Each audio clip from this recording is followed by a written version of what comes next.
I know that you're aware of that, but I just bring it up as a reminder to all of us that throwing it around like the funny papers isn't the answer. Thank you. Yep, thank you. I agree 100% with that comment.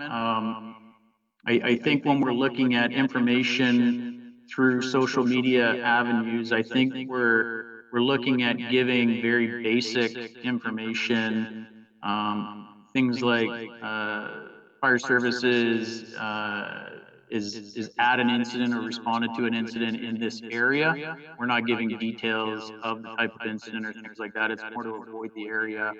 I think some of that information will also allow the public to maybe stop wondering what the sirens are. You know, I've heard that since I've been here the last couple months. Is we hear sirens all over the place. What's going on? That just might help alleviate some of those questions. Thank you, Councillor in Chief. Councillor Buckingham, you have the floor. Yeah, thanks, Your Worship. Chief basically said, just to Councillor Baker's comments, what I was after as well. For me, it's much more not about giving detailed information. That's not necessary. It's not what people expect. It's not what the general rule of the fire service is. But what it does do is stop the Facebook things and stop the social media disinformation that comes after that call. So I just want to be ahead of it a little bit, and the Chief's fully aware on how to do that. I'm certain. So just to go to Councillor Baker's comment, it's to stop the misinformation more than it is anything in my mind. Thank you. Any further discussions or questions? Oh, Councillor Baker, I see your hand up. A follow-up, if I may, Your Worship. Certainly. The example, this virus situation we're dealing with across the country, in fact, across the world, we got the wrong people talking about the virus that shouldn't be talking about the virus. And you all know who I'm talking about. And our strategy in Lloydminster, and led by our city manager and yourself, is to stay away from commenting when you don't have the facts. Let the health people deal with the facts about the virus. And I think the fire service falls right into the same bracket. If we're going to talk about a fire, it should come from those that know within the fire system, rather than everybody chatting about it. And I know everybody understands that and knows that, but it seems sometimes that people forget what they're doing and start talking about the wrong things. Thank you. Thank you, Councillor. I think that's a point well taken. And I think that's, as we're learning, as you've mentioned, the pandemic, and be it the fire service, be it police service, the people that have the knowledge, we usually turn to for them for comments. And I know that's confusing that people don't believe that we don't have all the information as mayor and city council. But again, I'll repeat that to people again today. We don't have all that information available to us at our fingertips, nor we're provided that information due to the sensitivity of some information. So we can only report what we've been given, and we leave it to the appropriate authorities to report as such. So point well taken. As I'm just flipping back and forth, oh, I see, there we are. We have Chief, I see you now. Thank you very much for joining us. Technology is a wonderful thing. I'll just scan back and forth to the council pictures. Is there any other questions for the Chief at this time on this 7, let me get myself squared away, 4.2. 4.2. If not, thank you very much for that, Chief, but I believe you're not going to go very far because we've got a couple other items here on the agenda. So moving on to 4.3, I'll turn it over to you, Chief Lee. Okay, 4.3 is the 2019 annual report for the fire services. This is to provide an update to the committee on public activities, and the public on the activities of the Lloydminster Fire Service. We've broken down the annual report into 4 separate categories: operations, fire prevention, training, and project updates. These 4 key areas provide residents and council with a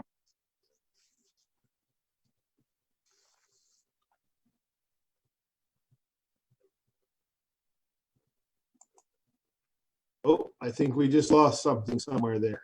I was going to say, I think we just lost the chief, so I'll carry on. Calls for service last year, fire truck. Sorry.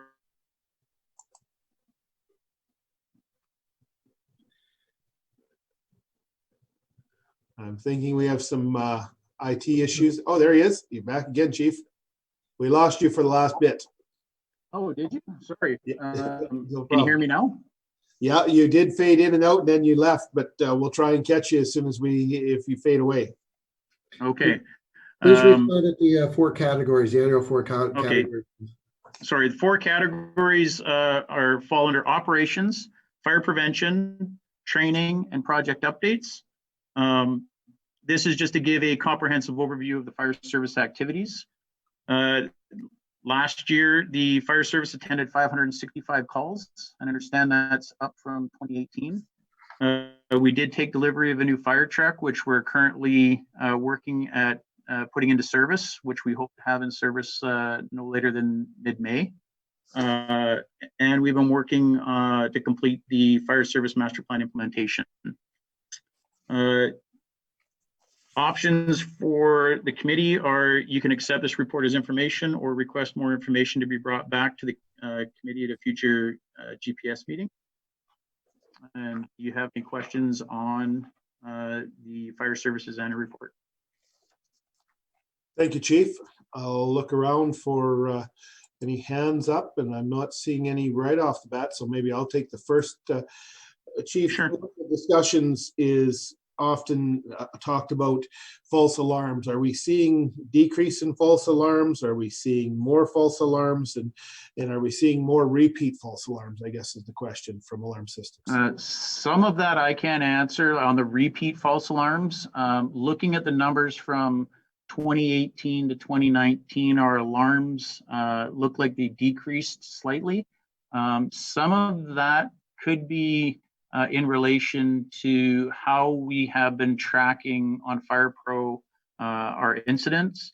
One of the things that we have looked at over the last few weeks is streamlining how we're categorizing calls that we're going to get a better, more accurate picture of the types of incidents that the department's responding to. Okay, thank you.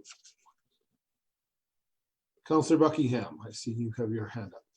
Thanks, Your Worship. Just a couple of interesting stats out of this numbers by call type form that the public might want to pay attention to that caught my eye right away. The co-medical response went from 1 to 23.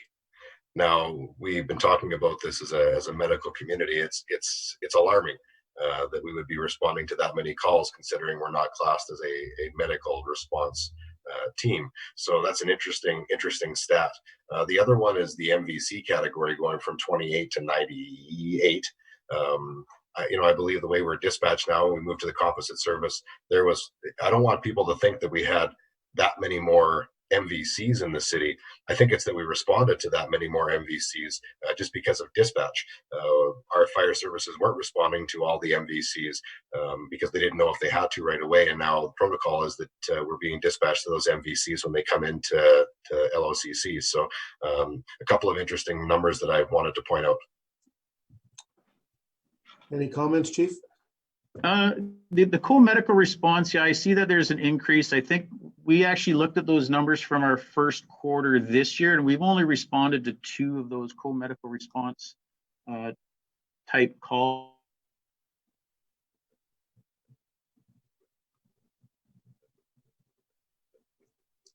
I think we have an internet connection issue there, Chief. So I can fill in some of the stuff for the chief here. Oh, can you hear me? You're just back now. You were just starting to reply about 2 calls in 2020, I understood, in the first quarter. So in the first quarter 2020, we were co-medical type last year. You pretty much broke up again, Chief. The internet service is not. If I could, it may be beneficial to turn off the video because that uses up a lot more bandwidth. So if it's only the sound, that may be a lot easier for the data to pass through. Sounds good. Thanks, Counselor. Chief, I'm not sure if you caught that. We haven't, yeah. So he's frozen. While he's frozen, as he was saying, we've responded in the first quarter to much fewer of those co-response medical responses. We do continue to watch those, and hopefully they remain low.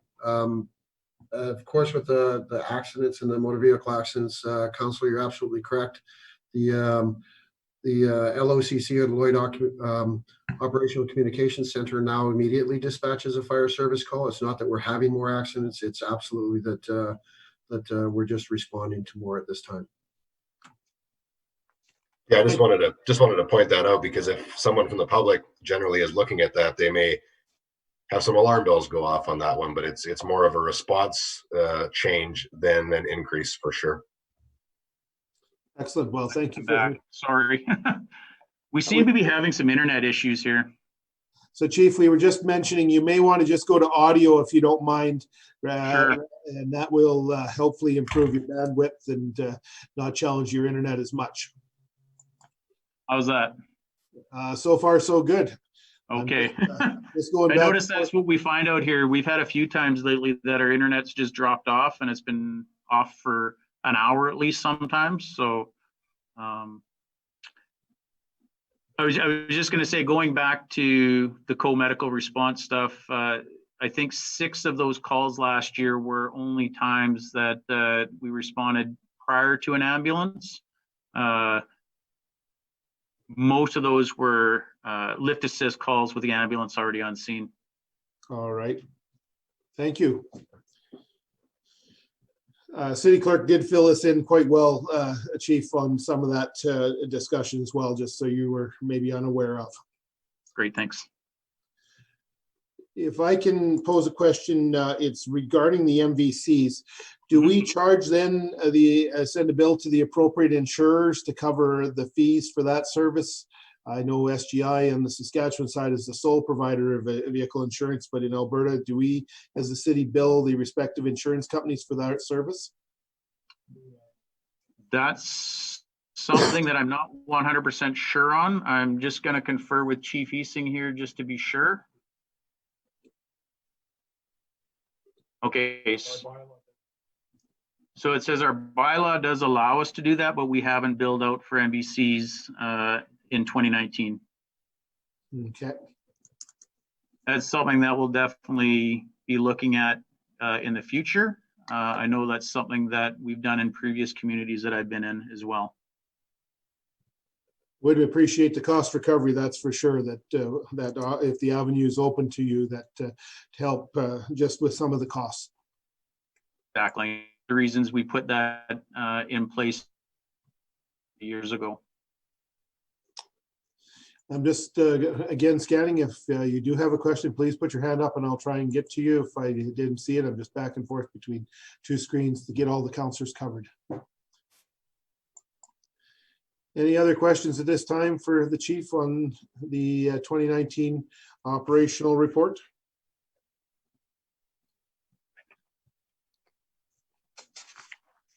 I think the training is great to see, as well as the public relations chief. I think you're hitting on the avenues that you indicated earlier in the master plan, trying to cover off being proactive rather than reactive. I appreciate that, and I know that currently with the COVID epidemic that we have, it's a little hard to be out visiting, but I'm sure the department has plans to pick things up as soon as life returns to somewhat of a normal beat.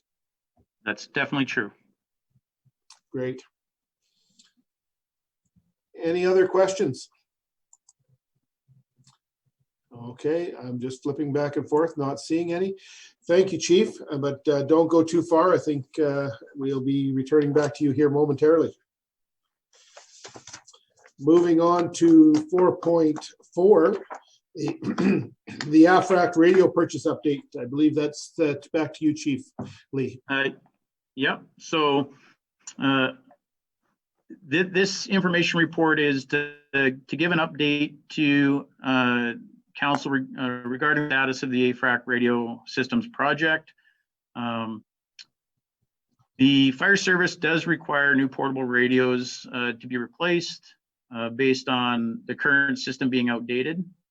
AFRAX basically is a provincial communication system with the infrastructure put in place by the province, and the municipalities are basically on the hook for the hardware portion of the system. This system does operate on a higher frequency than our current system, and it does offer greater coverage throughout the province and within our current municipality. At the regular council meeting,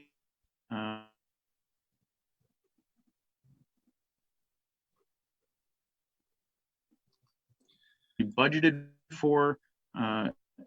They wanted, I guess the department was looking at a sole source procuring method. And during that council meeting, council requested administration review the tendering process, which I do 100% agree with. We did conduct a further review of our procurement process and our radio requirements. We did relook at the specifications of the original tender. That did seem to be a little bit more than what we needed within the department. So we decided to cancel the original project and retender it with the refined specifications. So we did do a request for tender, which was issued on March 13th. The evaluation criteria for the tender was identified through the use operability and use, warranty service, and the financial aspect of the purchase. We did send bids, or we did receive bids from 4 vendors. And with one vendor not meeting the minimum technical score, we were down to 3. The prices or the costs related to purchase are in the information report. And we did meet the approval thresholds, and we did award the purchase of the AFRAX radio system to White Communications. The options for the committee are to accept the report as information, or you can request more information be brought back to future GPC meetings. And do you have any questions on the information report? Thank you, Chief. I'll look to council for any questions or comments. I certainly appreciate you bringing this information forward, and the information that this was tendered to suppliers, both locally and outside the city, as that we would have to in the requirements. And you brought back a report that shows us that there was 3 tenders. I appreciate that very much. So I think that's important that the community knew that there was an opportunity for businesses that may be able to supply that service, had the opportunity or the equipment in this case to supply the equipment, and it's been duly noted here as presented. Any other comments from council? Councillor Diachuk. Worship, thanks, Your Worship. I just want to confirm though. So we got the same number of radios that we initially proposed initially. It's just that the specs have changed and altered. Would that be accurate? No, sorry, we actually did increase the number of radios from the original amount of a number of radios. And the reason that is we looked at it from a safety standpoint. We're currently looking, we've had a number of incidents I've been at already where we've had firefighters in what we call the hot zone, or an area that appears to have radios where they didn't have radios. One of the things that we looked at is to ensure that all seats on the trucks did have radios for the firefighters that are on scene, to eliminate that risk factor. Everybody goes in pairs, but if you get separated and only one has a radio and one doesn't, that can put somebody in a position of risk. Okay, thank you.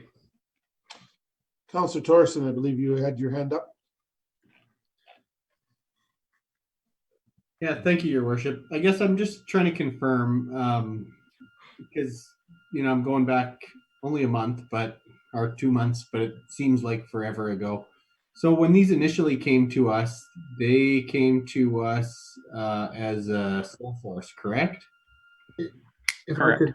If I could answer this question, since the chief wasn't there, I could probably provide a little more clarity. So initially, yes, they came as a sole source. They were based on a sole source of with a little more verbose specifications with them. Council looked at that and felt that there was an opportunity to go to tender. When we re-examined the requirements of the radio and the specifications, it was determined that the radios were potentially over spec for what we actually needed them for. So based on that, we retendered the project. The same company was successful. I would like to note to council that the additional radios cost no additional money and did come in under budget, so that not only did we realize the savings, but we did also realize the ability to ensure that the safety of firefighters were paramount. Perfect. Thank you, City Clerk.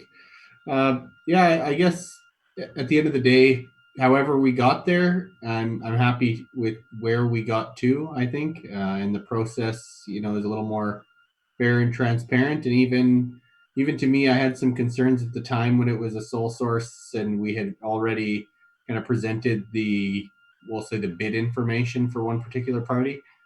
By actually ending up going with different equipment, I think that actually made the process more fair for the one that had already kind of made public its information, because I did have concerns that, we've already said what their bid is. How can we fairly go out and do a tender with this now if all the other competitors have already seen their bid for those particular items? So at the end of the day, I think we did get somewhere better than where we were at a few months ago. And if we made it competitive and everyone had their opportunity to bid, and the ones who won based on the evaluation criteria, then that's fine, so long as the process is fair and transparent. And I guess just I'm happy to see that we've come full circle on this and gotten to I think a place that's better than where we were a few months ago. Thank you. Thanks, Councillor. Any other questions or comments? Not seeing any. I will thank you, Chief, for being with us for that portion of the meeting. Great, thank you very much, and I apologize about the internet issues. Not a problem. Moving on to 4.5, I'll look to the City Manager. Thank you, Your Worship. To present 4.5, transfer of 2018 outstanding stormwater utility charges to taxes, I'll ask Karen De La Rosa to present. Good afternoon, Your Worship and Council. Good afternoon, Karen. So today before you is the information report on the 2018 outstanding stormwater utility charges. So currently we have 25 properties from 24 stormwater utility accounts that have been outstanding, totaling to an amount of $20,561.31. These properties are not connected to city utilities and are being billed on an annual basis. The amounts have been outstanding since March of 2019. We have sent out notification letters to the property owners in October of 2019, informing them of that administration has begun the process of transferring the outstanding stormwater utility charges to the 2020 tax roll. And we are bringing forward a recommendation to transfer the outstanding amounts to taxes on the April 20th council meeting. The transfer will enable the city to collect about over $20,000 of amounts in arrears, and it is in alignment to the city's objective of sustainable fiscal strategy. And the options for this report is that the council accept this, or the committee accept this report as information. Thank you, Karen. Questions or comments? I see, Karen, as I look at the list, 2 properties actually constitute about 50% of the outstanding balances by the looks of it. 2 major large properties, I take it. That's correct. And 17 of the properties are under $500. So majority of the amounts are within that range. And there's only a few properties that are over the $500 amount. Okay, thank you. Any other, Councillor Torreson? Thank you, Your Worship. I understand. I understand the process of why we would do what we're doing. It's just the question of, is there a cost benefit at some point when you get to a certain dollar value as to whether or not it's going to cost us, let's say, more than $60 for the process of actually jumping through the hoops of adding it to taxes for the amount that we're going to collect? I doubt that you have an actual answer for that, but I'm just curious. More generally, is when you get down to like, you know, $10.23 on something, how much does it cost our people to actually go through the process of adding that to taxes and filing any necessary paperwork to actually do that? And is there good value for us? So I'm not trying to say we create a scenario where there's incentive for individuals or property owners to not pay the fees because we know that nothing will ever happen. But generally speaking, on a lot of things, there's thresholds to these things. We look at receivables overall for the city for utilities, and under a certain value, we're trying to contact people. If we can't get there, or if we can't get their information, it'll just end up as a write-off. And to me, I don't necessarily see this as any different in the future. I think we've already taken the steps to get there, but just maybe in the future, we have to think about whether there's an appropriate threshold as to whether or not there's cost benefit to going through the process. For sure. I definitely appreciate that comment, Councillor Torrenson, and we are trying to, as much as possible, be as efficient as possible in terms of how we build these amounts. And again, I'm going to go back to the principle that we have built the utility, and that's the principle that it's equitable. So as of right now, we don't really have established that threshold as of yet. But we're trying to implement a utility that's definitely we need to look at what that threshold looks like, and billing these amounts as efficiently as possible. Yeah, perfect. I didn't really expect a real answer. It was more just a comment in general on our philosophy of, in the future, who's to do this is whether or not $10.23, are we going to spend more on the wage of the individuals who are doing that work to collect the $10.23? Yeah. Thank you. Thank you. Is there any other questions or comments from council? Not seeing any. Thank you very much, Karen, for the report. Thank you. Thank you, Your Worship. Have a great day. You too. All right, moving on to agenda item number 5, governance and priority matters. And 5.1, I'll look to City Manager. Thank you, Worship. For 5.1, development permit application, accessory building or use in a DC2 direct control district, I'll ask Natasha from Planning to present. Thank you, Your Worship and Council. I'm here to provide the committee with information relating to an application submitted for an accessory building or use within the DC2 district.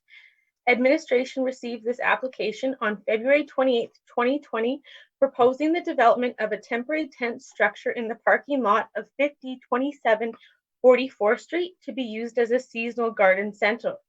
Based on the definitions within the land use bylaw, this would be classified as an accessory building and is a permitted use, but since it's within the direct control district, final approval must be granted by council. It has been made clear that this will only be a seasonal use, and the use will end at the end of the growing season for 2020. Since this is a permitted use, there is not a requirement to advertise or mail letters to adjacent landowners. Any questions? Natasha, oh, sorry, Councillor Buckingham, then Councillor Torreson. Thank you, Worship. Thanks, Natasha. So interesting to me that this one's coming today, since to me it looks like the thing that's been there all along. Okay.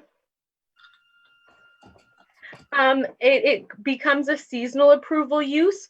So sometimes the structure does remain, but since the use has not been used in that structure, after 6 months the approval expires and they need to have a new approval for that use.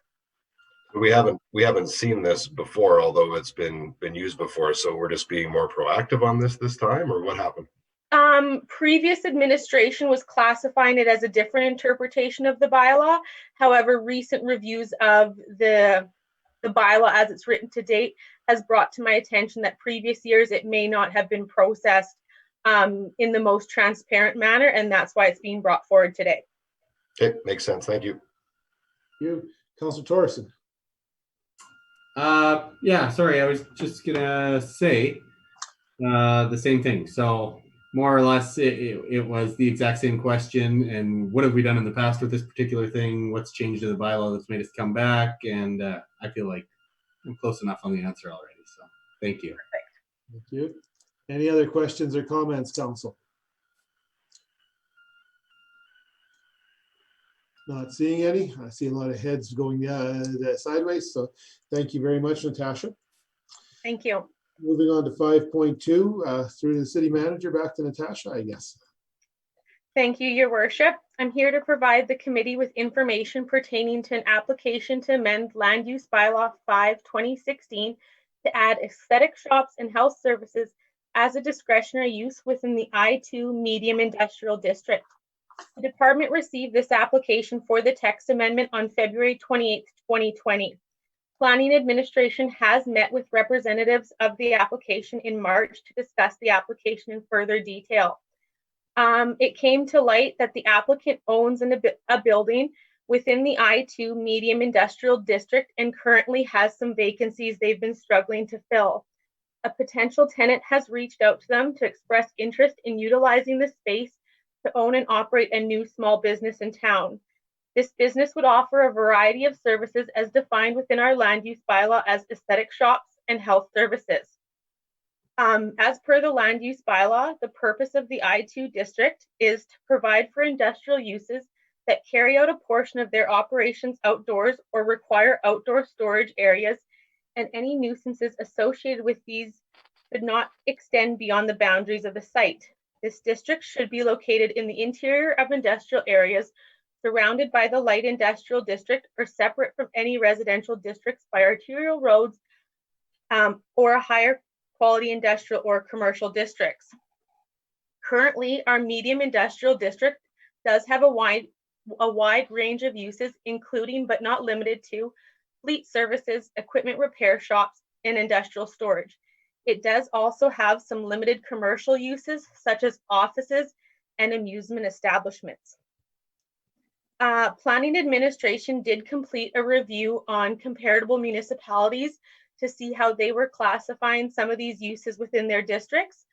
2 municipalities we found permitted them, 2 others listed them as discretionary, and 8 other municipalities simply prohibited them. This practice was to ensure that industrial districts are protected from becoming diluted with incompatible land uses. Additionally, further to that, policy 10.1.7 of the city's municipal development plan states that we should restrict non-industrial uses such as commercial uses in those areas designated for industrial development. This amendment is not site-specific in nature and will affect all properties within the I-2 Medium Industrial District. Any questions? Look to council for questions or comments.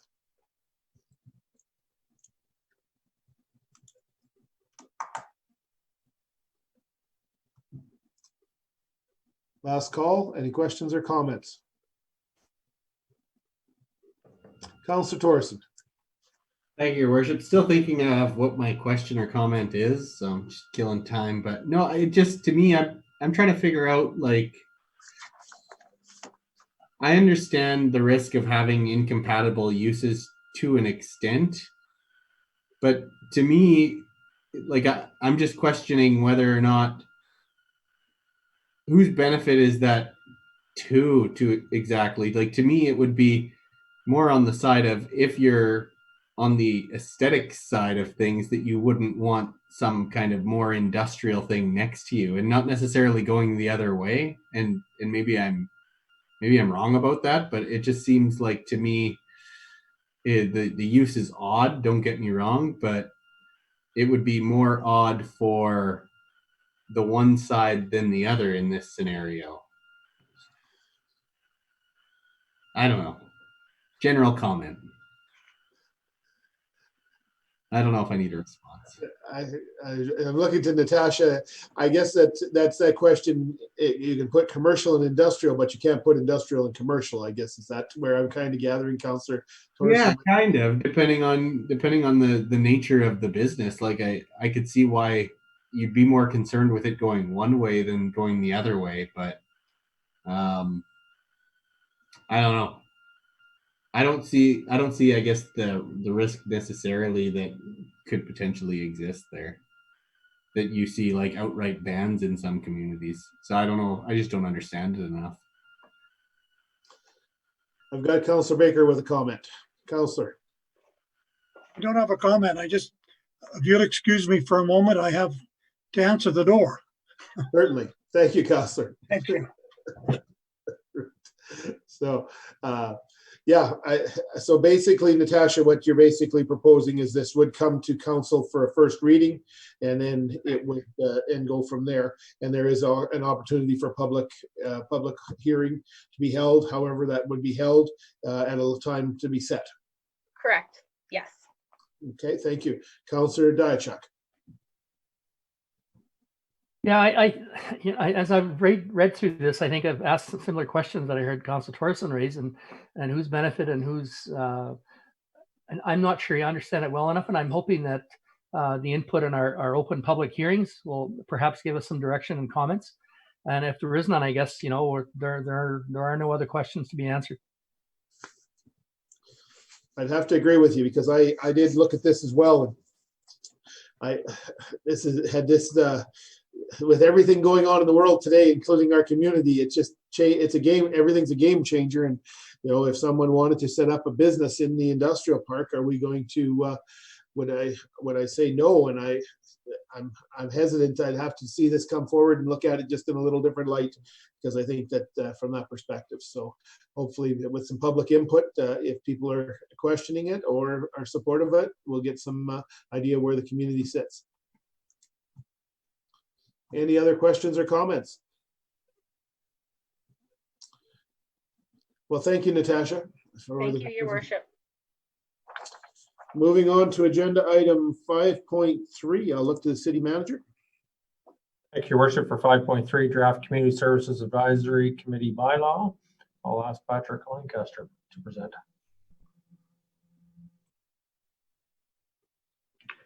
Good afternoon, Your Worship. Good afternoon, Council. Good afternoon, Patrick.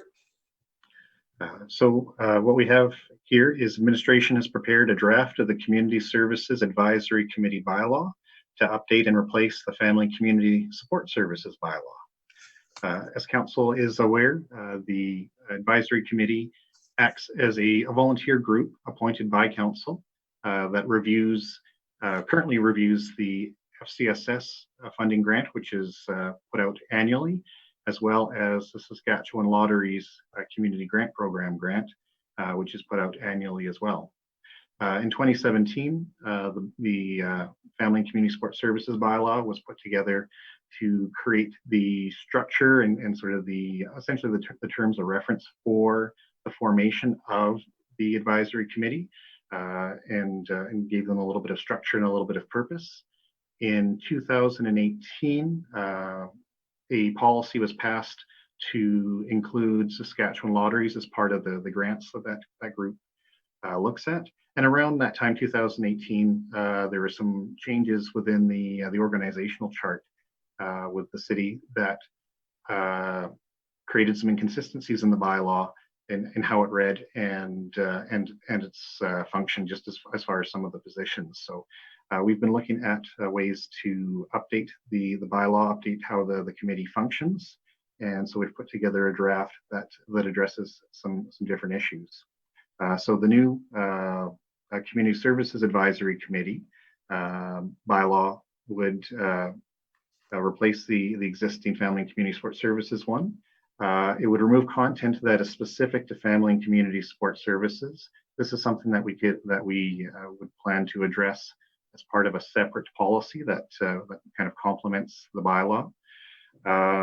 It would formalize the appointment of a youth member. This is something that the committee has supported through a couple of rounds of membership, wanting to have a youth member as a formal position on the committee. It makes some changes to the structure of the committee as far as how staff positions are referenced, and how the chairperson position is selected. And there's an addition of new clauses addressing code of conduct and conflict of interest for the committee. So these are all just different things that have come up through some consultation with the committee, some of the input we've received from council during past presentations, and looking at some other communities have done as far as their grant allocation processes. So it's been put together into a bylaw draft for your information at this point. And Thank you, Patrick. Open that up for questions. Questions or comments? Councillor Buckingham. Thank you, Worship. Hello, good afternoon, Patrick. Thanks for being here. Quick question for you. So the timing of these grants, so you've got the FCSS grants, you've got the SAS Lotteries grant, and now you're going to add the tobacco reduction grant potentially to this committee.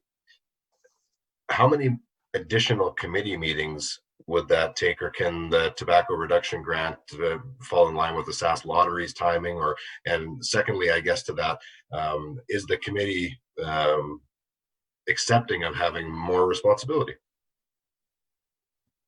Thank you, Councillor Buckingham. When we talk to recruiting new committee members, and when we've talked to the committee in the past, we've kind of indicated that the committee would meet for up to 3 to 4 meetings a year. Right now, currently with the FCSS and Saskatchewan Lotteries grants, it's only really necessitated 2 actual allocation meetings.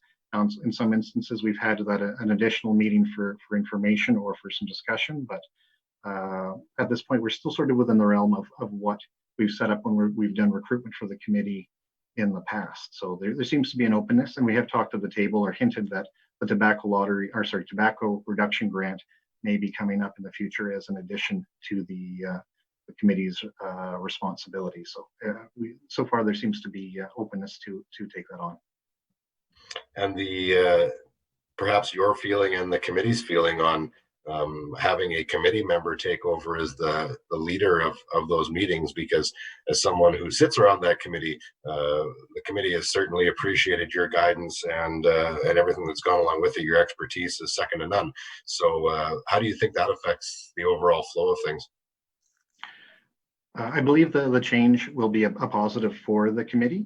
Our department will still serve as a source of information, reviewing grants and providing information from the province and about recommendations around allocations to the committee. The only real change we would see as far as that support is the actual facilitation of the meetings themselves would be done by a committee member rather than a member of administration. And just the last question I have around that is, how is the selection process going to be to find that committee chair? To pick a committee chair, we will open that up for nominations at the table, and they'll be selected by a vote.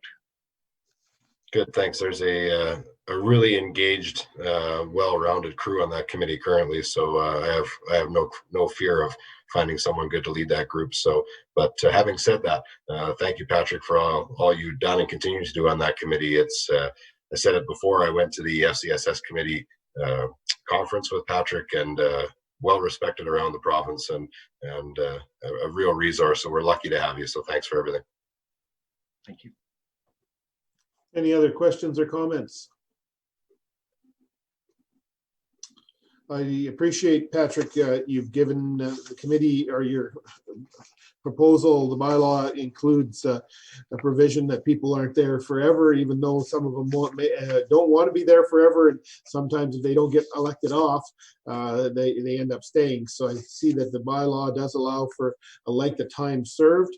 And on that committee, if people so choose, after 5 renewals, they would step off or would not be up for renewal. And I think that's a great idea. idea, because that does allow the committee to also change with times if that way. And it gives people that opportunity every 2 years to look back and say, yeah, I enjoy what I'm doing, or maybe it's time for someone else to take a turn at it, or however they might look at it from that perspective. So I appreciate you having that in there, that it does cover that off with a time limit.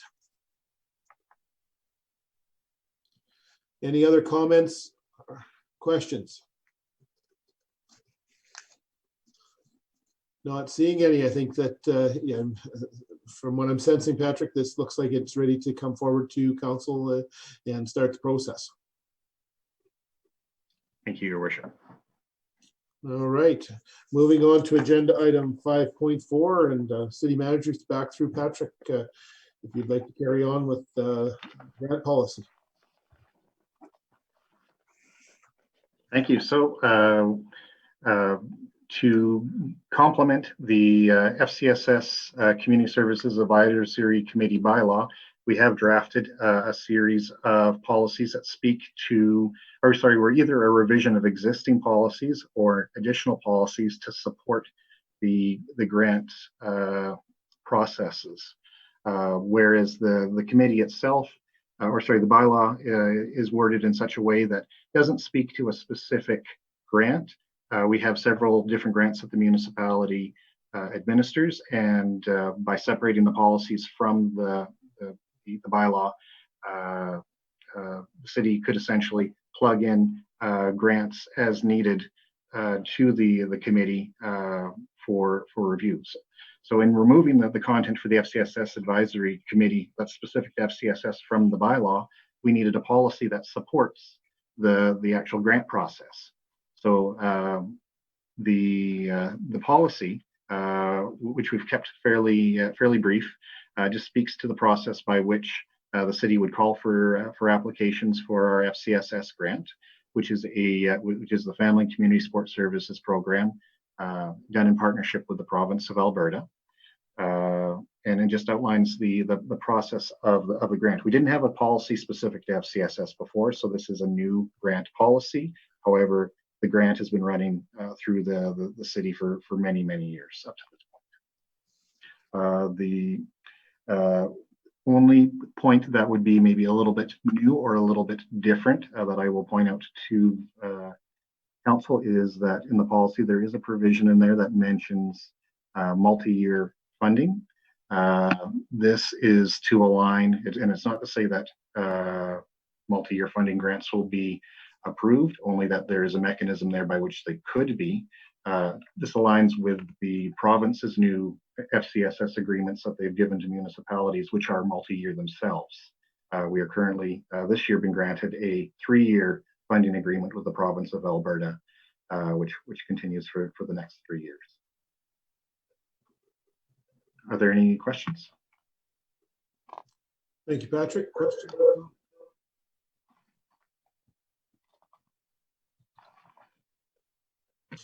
This policy, once we'd have to, if the bylaw was to be enacted after the third reading, this policy would then come forward to be requested, or would that just become policy if the bylaw was approved?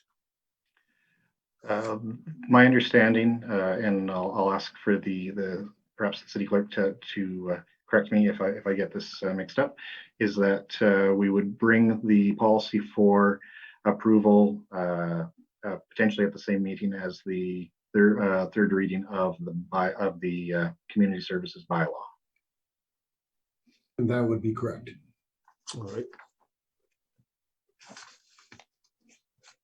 Any other questions or comments?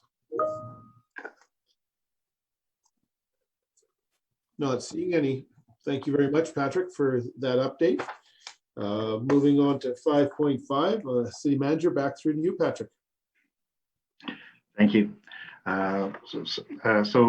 This policy is the Saskatchewan Lotteries Community Grant Policy. This is just an update of the existing Saskatchewan Lotteries Community Grant Policy, which the advisory committee does currently provide recommendations on. So this policy is really just some changes to the wording to reflect the new Community Services Advisory Bylaw.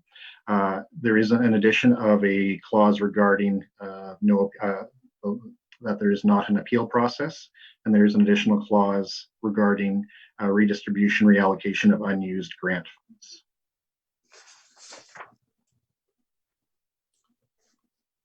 Thank you, Patrick. Any questions or comments?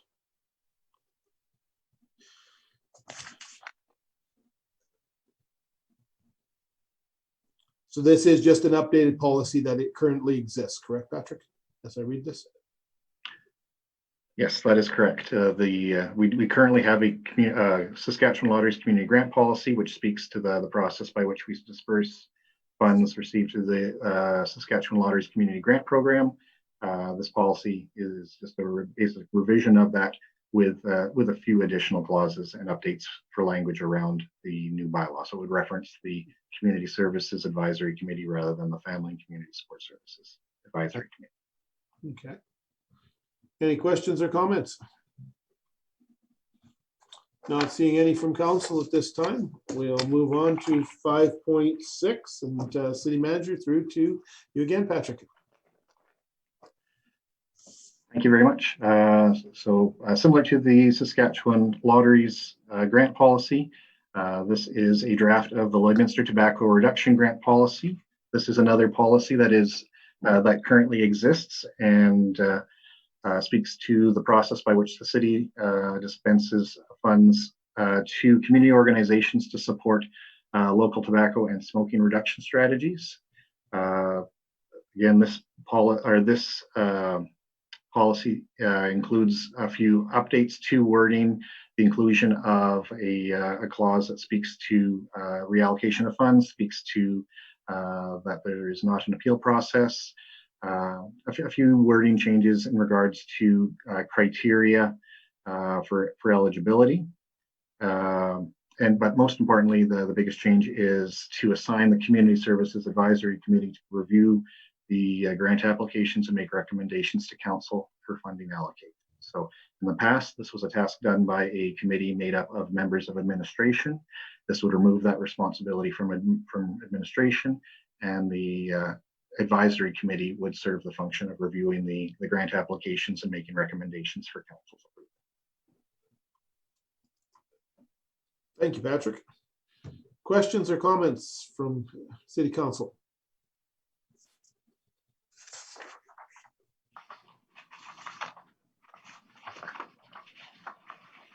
Appreciate you bringing some updated information forward, Patrick, because I think it's important that if we're going to change one, as you've indicated, it's going to result in some changes throughout the policies to keep everything current. So thank you very much for bringing that forward. I'll look to council one more time. Any questions or comments?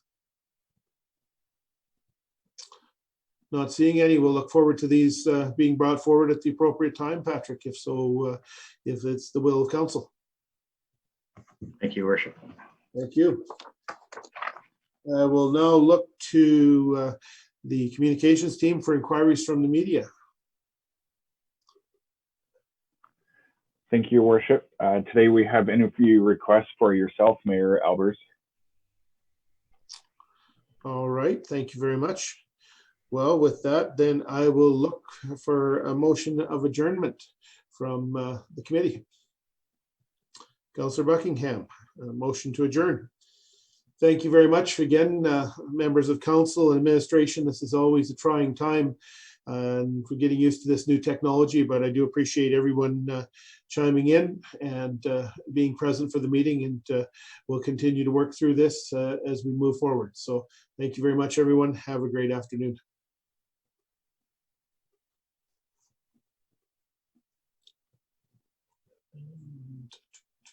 And